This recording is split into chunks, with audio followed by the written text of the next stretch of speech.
And so making sure you're as good of a friend as possible by being as good of a person as possible, make sure that you have a good friend to talk to at any point, a good friend to bounce ideas off of, and a good person to get advice from. We talk a lot about the idea of the Stoic sage, but I love that idea of putting that on you. You know, it's not just a role model. It's like you're that person you're bouncing ideas off of. So be the kind of person you want to go to for advice.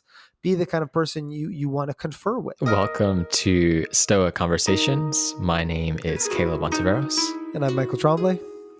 And today we're going to be talking about one of Seneca's letters, letter number 10, on living to oneself. So Seneca, the Stoic philosopher Seneca, was also the advisor to the Roman Emperor Nero. Towards the end of his life, wrote these moral letters to Lucilius. They are a set of pieces of advice for Lucilius, who is sort of, I think, a stand-in for an upper class, ambitious Roman type.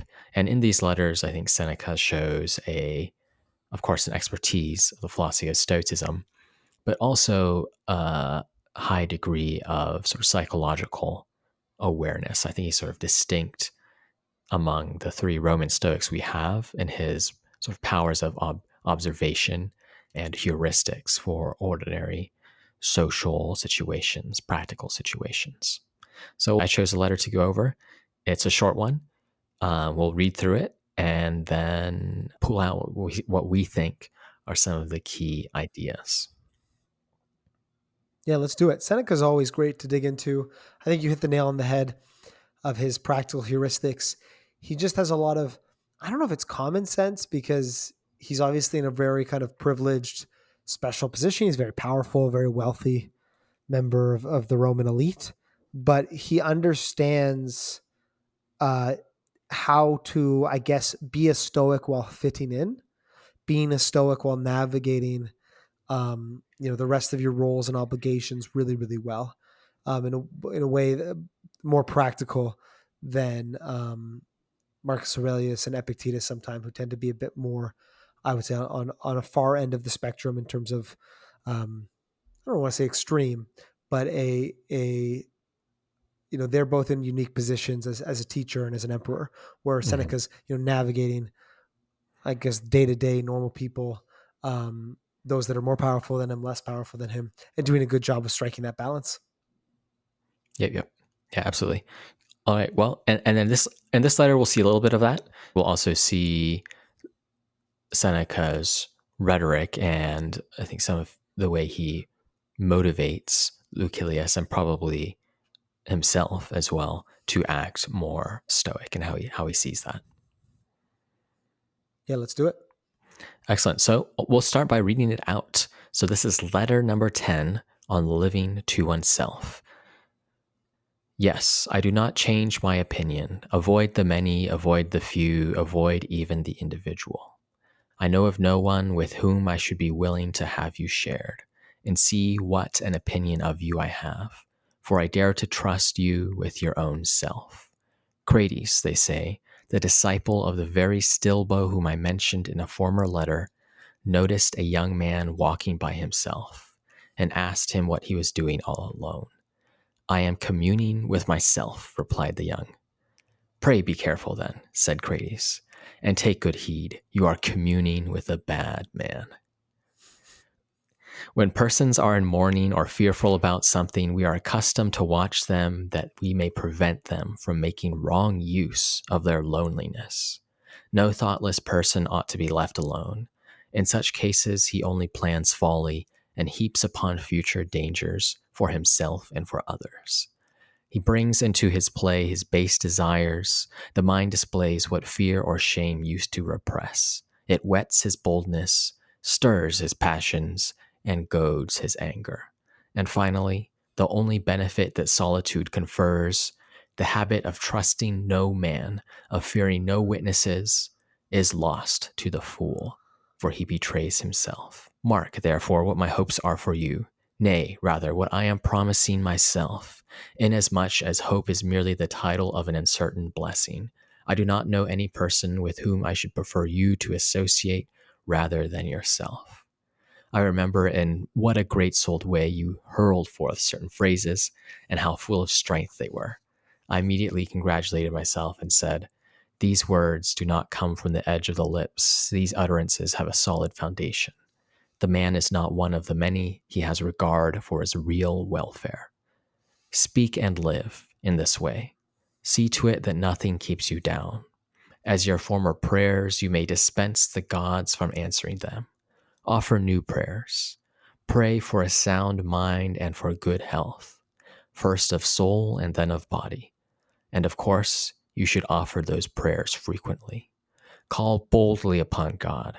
You will not be asking for him that which belongs another. You will not be asking him for that which belongs to another. But I must, as is my custom, send a little gift along with this letter. It is a true saying which I have found in Athenodoros. Know that you are free from all desires when you have reached such a point that you pray to God for nothing, except what you can pray for openly. But how foolish men are. They whisper the basest of prayers to heaven, but if anyone listens, they are silent at once. That which they are willing for men to know, they communicate to God. Do you not think, then, that some such wholesome advice as this could be given to you? Live among men as if God beheld you. Speak with God as if men were listening. Farewell. Heavy. Nice. Yeah, excellent. Well, there's the there's the letter. Short, in 5 sections, and it starts with that sort of initial, almost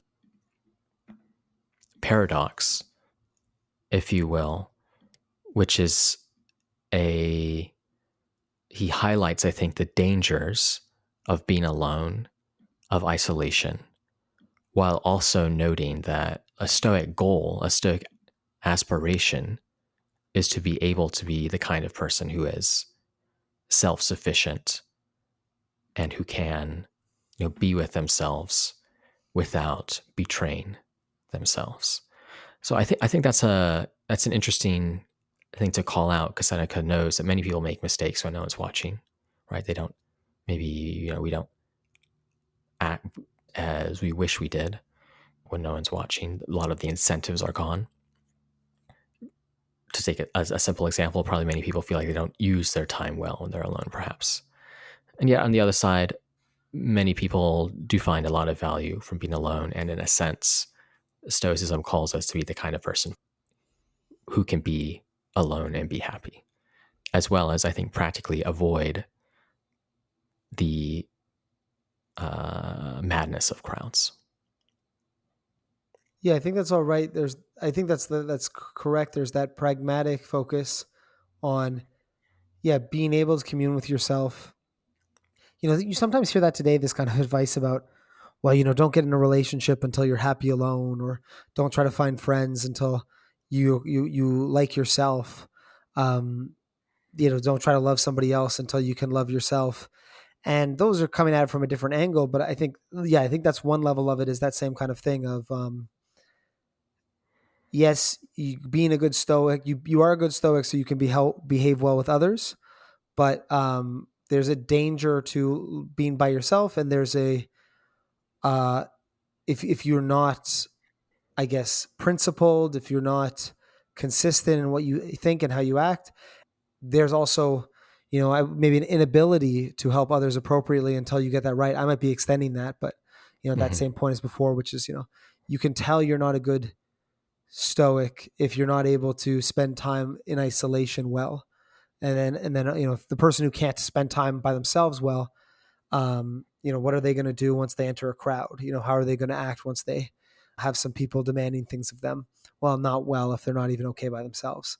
Yeah, that's definitely one part to it. Well communicated. Yeah, I think so. I think one sort of central point that it stood out to me here is that being alone is an aspiration, and it's almost more of an advanced skill. Even while it's true, it's something one must work on, even perhaps at the beginning levels of becoming a Stoic. What do you think about that? Yeah, so I guess so I was kind of saying there's this, there's that Jordan Peterson line of, clean your room first. So there's that Hmm. idea of you got to focus on yourself, focus on what's up to you before you leave and enter the social domain. And you're pointing out that yeah, there's some of that here, but there's also this extra flavor of not only not only is like mastering yourself important, if you haven't mastered yourself, there's a real danger to isolation, such that it might actually be like an advanced thing where, at least if you're with the crowd, you're kind of going to maybe be average. You're kind of going to maybe hit that mean. But if you're in a bad spot and you're by yourself, well, you're only going to be worse because you're going to confer with yourself. You're going Hmm. to, have a conversation with yourself, and you're a bad man. Right, right. Is Seneca's point. Which, yeah, I think that's an interesting point. I think that's a good point. I think that's the kind of thing that I general advice I would give to anyone who's struggling is like, get out of your own head, get out of the house, find a community, find a group of people to engage with. And I think part of that is because it just you'll kind of average out to the people you're surrounded by. And if you're not as good as you want to be yet, or you're not in as good of a place as you want to be yet, well, then you want to be pulled up by the people that surround you. That Yeah, all makes yeah, sense to me. yeah, absolutely. I suppose maybe if we want to pull this into some more general Stoic, to connect this to some more general Stoic concepts, we have the idea of indifference, and to some degree, sociability is an indifferent. Whether we surround ourselves with other communities, with others, whether we take time alone to reflect, and so on, is an indifferent matter. And one of the central lines running through Stoicism is that whichever situation you find yourself in, whether you're surrounded by people, whether you're alone, um, what matters is how you respond to that situation. And what Seneca pulls out here is that there are different risks and benefits associated with either one. So, of course, on the benefit side of being surrounded with others, if you choose your friends wisely, you have that positive influence. Yeah. And even if they're, if you're not, say, selecting your friends with a strong filter, you have people who are um, other kinsmen, as Marcus Aurelius says. Uh, it's always important to remember that other people are rational, and even if they're not the most virtuous people, they're probably something one can learn from interacting with them, and so on. So you have that on the benefit side, but of course you also have in the risk side the madness of crowds and so on, and that influence to want to copy others, to imitate others, even when their behavior, their thinking, their thought patterns, and so on are not ideal. I mean, there's just this model of progression, right? Where Hmm. if you want to spend time with the best person you possibly can. And if that best person is yourself, you probably want to be alone. And if the people around you are better than you probably want to, learn from them and spend time with them. Better is like harsh, but I think you put it well of, people share a rational nature. There's something to learn from people. There's something good of spending time around people. And that's if you're, having a rough time, if you tend to be, as Seneca says, loneliness or isolation, it whets his boldness, stirs his passion, and goads his anger.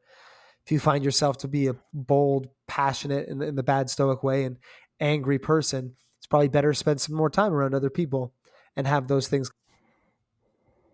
I don't want to say numbed, but like softened. Hmm. And I guess the flip side is that, if you are the kind of person where you are the best person in the room, then you should also have confidence and trust in yourself, a decision to confer with yourself, and a willingness to be lonely then, and Hmm. a desire to be lonely, because you can at least confer with yourself. You can at least, have your own company. And if that's the best company, then that's a good thing. I guess there's kind of a practical question of like, how do you tell which is which? Because I guess many people that have isolated themselves would think, well, I'm the great man isolating myself to, listen to my own advice. I think there's many kind of, many people who find themselves on the outskirts of society who would feel this way. Diogenes would say this, and we look at Hmm. Diogenes and we think this about Diogenes the Cynic. I mean, who was the one that was famous for living in a barrel and offending Athenians and having very little possessions. Um, and so he's that man who'd prefer his own company by himself in a barrel than spend time with the average Athenian. But I guess there's a kind of that's my next thought is like, how do you tell if you're Diogenes or just the grumpy person by yourself, right? Like those are one is very bad and one is very good, but they kind of meet in the way that they look. Right, right. Yeah. How do you ensure that you're not the fool betraying yourself when you're alone? Yeah, yeah. I- yeah, That's what you said is it's an advanced technique, I guess. But yeah, sorry, yeah, go I ahead. think so. And I think it's also one other point is that it's maybe we're not thinking about full isolation here, but on a kind of retreat.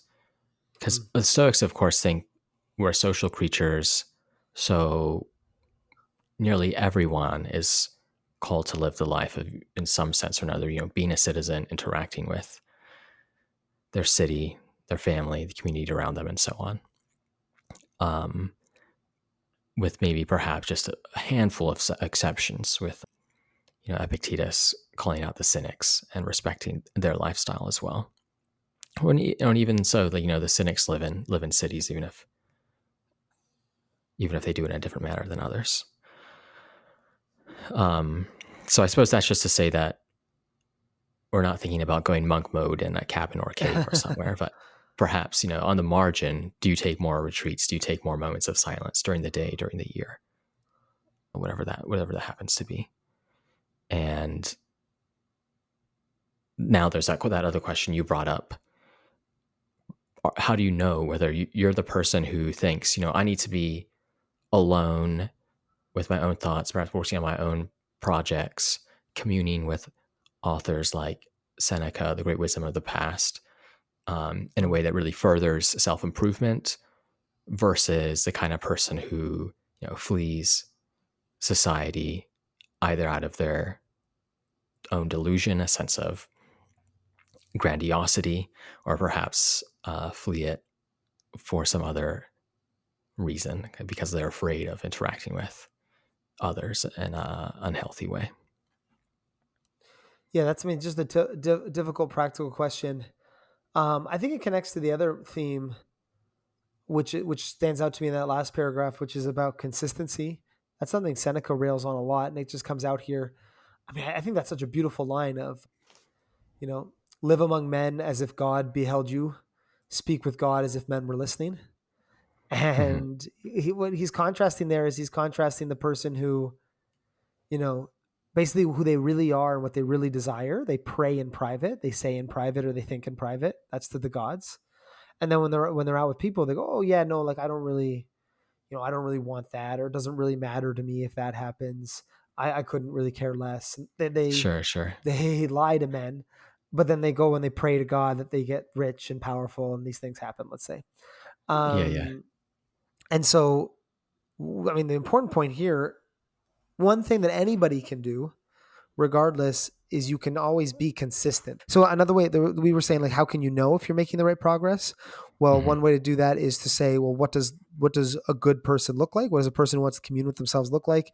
Obviously, it would be practicing and understanding the Stoic theory, but another part of that is consistency that Seneca recommends, which is to say, what you think in private is what you're comfortable saying to other people, and you're not the kind of person, and what you say to other people is what you think when you're by yourself.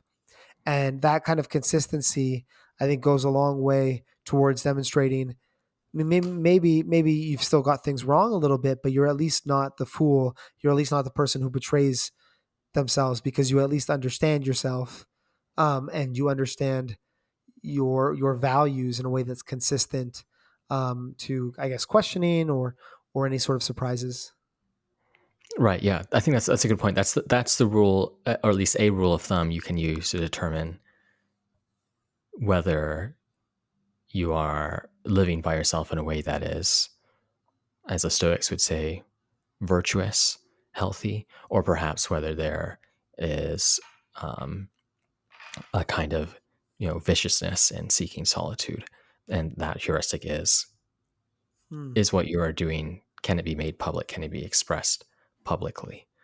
I think Marcus Aurelius references the same idea in book 3, I think section 7 of the Meditations, where he talks about, don't desire to do anything that needs curtains. In other words, be skeptical of that sense that you're doing something that needs to be hidden from others, because that's some initial sign that whatever it is, it's not ideal. Well, and it cuts both ways, right? Because sometimes we're ashamed of things we shouldn't be ashamed of.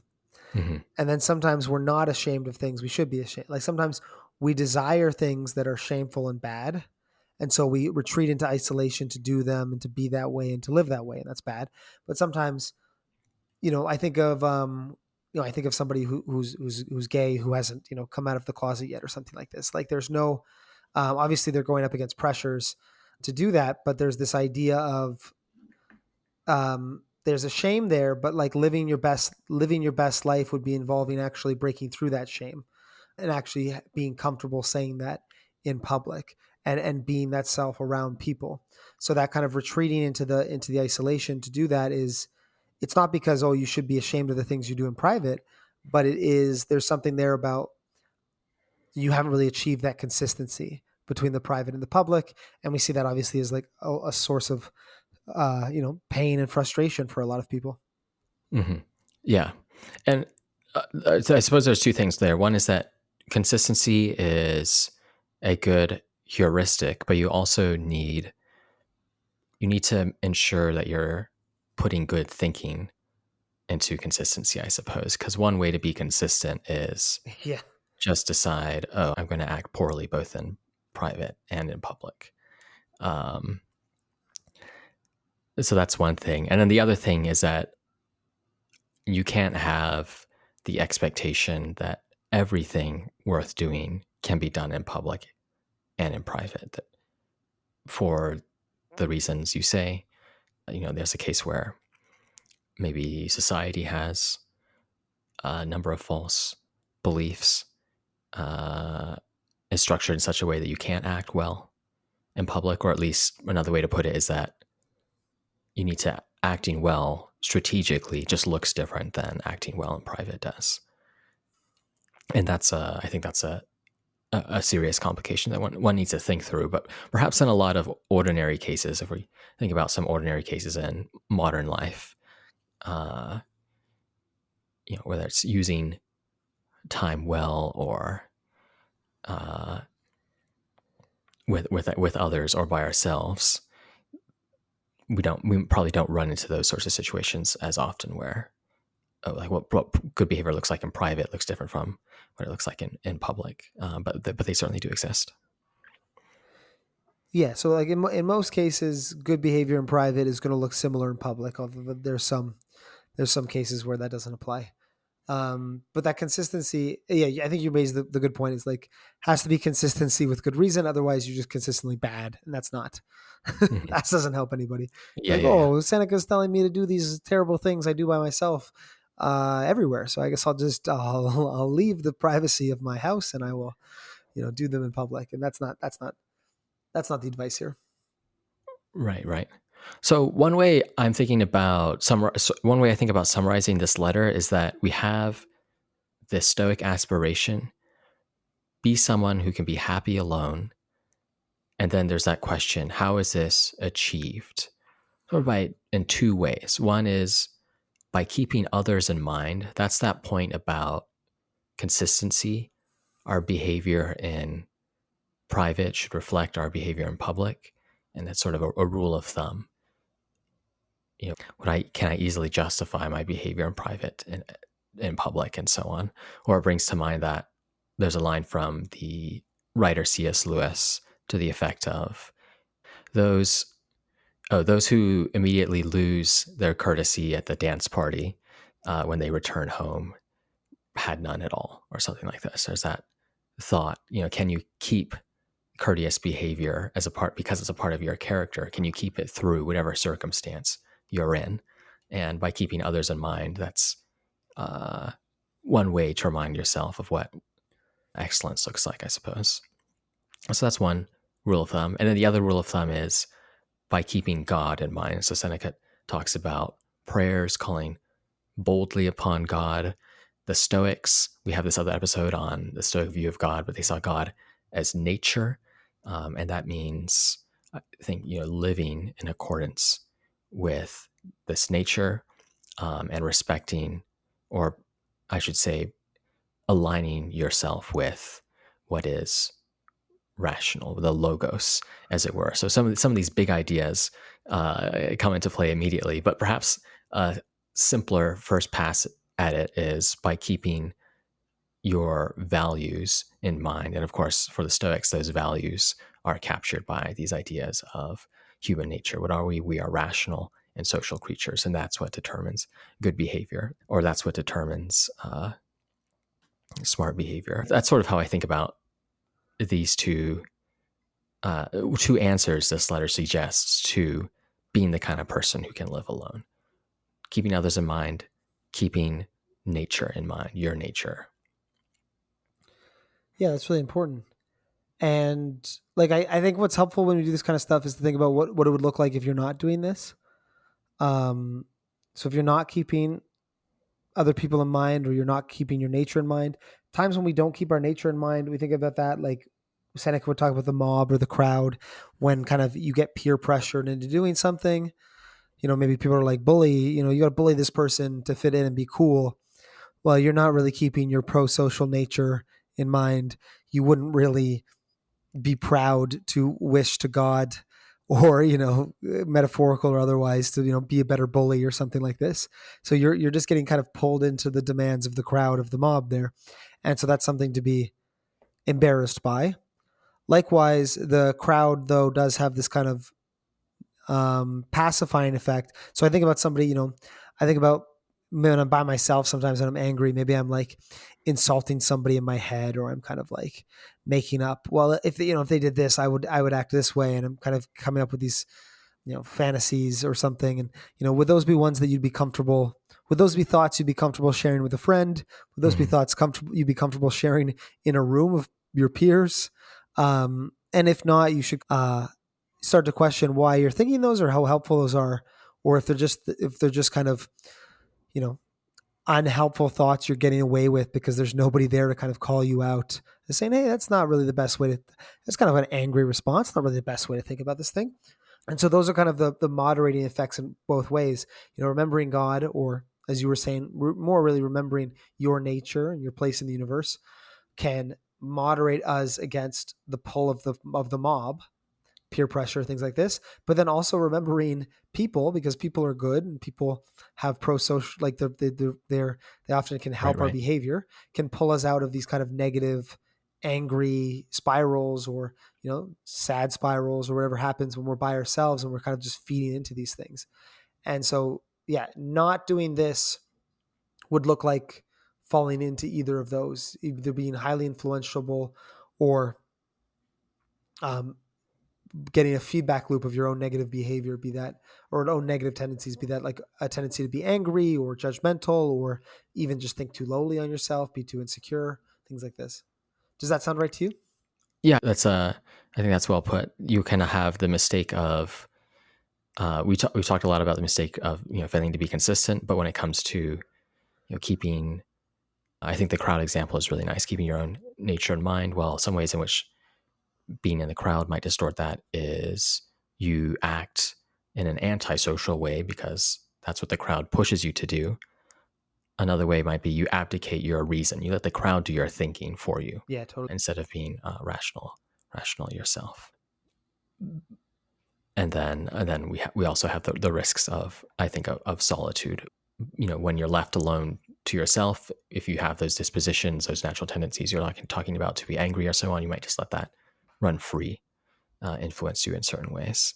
And again, just as we are with a crowd, you have still the same issue. Can you use your reason well to, make good decisions and so on. Yeah, that sounds right. Cool. One thing this connects to too that I was thinking about is sometimes you hear people talk about solitude as a goal. And I think there's something to that. But I think what this letter is pulling out is that solitude is this ability to be happy by oneself is almost a side effect of good character. And there's always this point with indifference that, it depends what our core drives are, and whether or not solitude is good for us depends on who we are and how we respond to that situation. And of course, what our other social relationships are, and so on. Solitude is admirable, perhaps, for the person, running a good company, and they take a week off to really reflect on large, decisions they might make, strategic decisions for the company, and so on. And that sort of taking a week off by oneself can be a useful thing to do.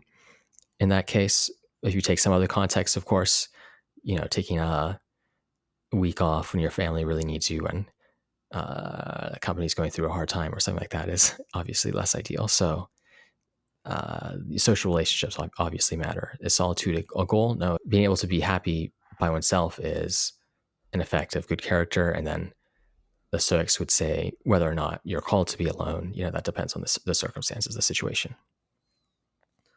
Yeah, solitude's an indifferent. It's not clear to me if they would say it's a preferred indifferent or a dispreferred one, as in if it's something that tends to be good. I would think like, vacation solitude tends to be good, but Yeah, yeah. forced solitude, being thrown in a prison cell, it's obviously very, very bad. But as you said, it's an indifferent, and then whether or not you use it well or not depends on the nature of your character, like any other indifferent, like money, power, social status. These are things that you can wield well or poorly to either improve you and the people around you or harm you and the people around you. And solitude is the same kind of thing. It's not going to help. It's not categorically good or helpful to people, especially the worse your character, the more likely it is to be harmful.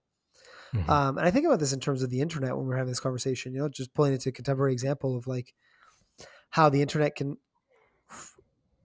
it's almost like the opposite where you feel like you're communicating, but you neither, like I'm saying, imagine you're posting on an internet forum, right?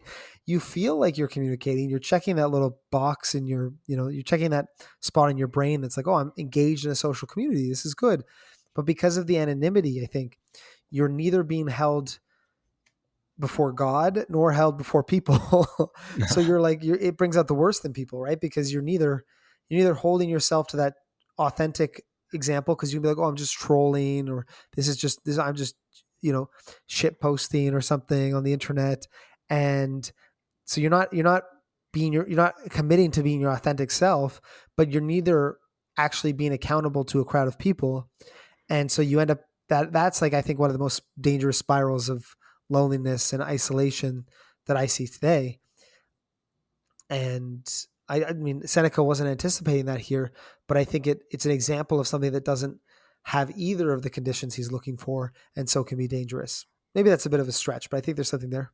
Yeah, I think there's something there. There's at least a suggestion, a kind of argument. One can pull out a kind of argument against anonymity, namely, and just that, which is that you don't have strong social bonds to others when you're anonymous.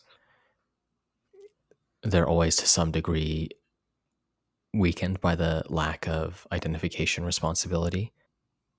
And yet at the same time, you're also not completely alone. You're influenced by Yeah, whatever you're totally. ingesting, whatever you're reflecting in that social world. So that's really interesting. I think it's probably, it can't be successful as a universal ban, but it might be the sort of thing where you could see at least someone like Seneca perhaps strongly counseling against it in most cases. Yeah, or you'd have to have probably a really strong sense of who you are before you enter these spaces, and then you can kind of carry that through, or you know, um, but if you went there casually, it can have a negative shaping effect, I'm sure. That's not to say, like, I'm not trying to say like any other indifferent, right? There's good and bad. And so if somebody here enjoys an online community, an anonymous online community, I'm not trying to say that's like a universally bad thing. And that's not a cop out either, right? That's the nuance of the indifferent idea. Something that can be Mhm. used well or poorly. This is just something that has a particular capacity to be used poorly, or a unique way in which it can be used poorly when you're anonymous, which is, as you said, not having that social feedback or social accountability. Yeah, right. It's perhaps it's more dangerous in cases of politics, what have you, Yeah. and much more innocent in cases of recreation. Yeah. Not saying you But, can't be playing any, online video games or anything. yeah. Uh, yeah, that seems right. Cool. Any other thoughts emerge to you from this letter? I love the idea of being a friend to yourself. That's kind of alluded to here, but I love the idea of, at the end of the day, when you're thinking, you're having a conversation with yourself, right? You're bouncing. We've talked about this before in episodes on Stoic psychology, which is this idea that like you can't generate from nothing. So whenever you're thinking, all you're doing is kind of bouncing your impressions off of beliefs you have or things you've heard or things you're considering. And so all you're really able to do when you're reflecting, like you're angry and you're trying to work through your anger, you're kind of stuck with what's in the box, Mhm. And so making sure you're as good of a friend as possible by being as good of a person as possible, make sure that you have a good friend to talk to at any point, a good friend to bounce ideas off of, and a good person to get advice from. We talk a lot about the idea of the Stoic sage, but I love that idea of like putting that on you. It's not just a role model. It's like you're that person you're bouncing ideas off of. So be the kind of person you want to go to for advice. Be the kind of person you want to confer with. And likewise, you know, if you don't think in a healthy way about something and you're chewing on it, that's not necessarily a good thing. You're not necessarily working through your problems or developing. You can actually be like pulling yourself further down a negative rabbit hole. Yeah, I think that's a great point. Seneca in other letters talks about, making progress by becoming more of a friend to oneself. And I think that gets at almost the way in which, being completely alone is impossible for the Stoics. You Yeah. always have that influence of others, the classic image of someone going off to a cabin. Well, they usually bring their books and they have the thoughts that others had, and respond to them in their own way. And we can be good thinking partners with others. And it's important. What you're pulling out just now is uh, that goal of being a good thinking partner to yourself, providing good counsel, good advice, and I think being able to do that is certainly with yourself and with others is very rewarding. Well, and it's why studying philosophy pays such dividends, right? Because you're the person you spend the most time with. So you want to make yourself as knowledgeable and as good of a partner to yourself as you can be, because you're going to spend a lot of time in your own head. Um, and so often I just don't think of myself as a friend to myself that often. And it's a nice way that kind of re-up or I guess reconceptualizes your personal responsibilities if you think of yourself as a friend to yourself. Yeah, I think that's right. And I think that's a good place to end. Awesome. Thanks, Caleb. Awesome. Thanks, Michael. Thanks for listening to Stoa Conversations. Please give us a rating on Apple Podcasts or Spotify and share it with a friend. If you want to dive deeper still, search Stoa in the App Store or Play Store for a complete app with routines, meditations, and lessons designed to help people become more stoic. And I'd also like to thank Michael Levy for graciously letting us use his music. You can find more of his work at ancientlyre.com. And finally, please get in touch with us. Send a message to stoa@stoameditation.com if you ever have any feedback, questions, or recommendations. Until next time.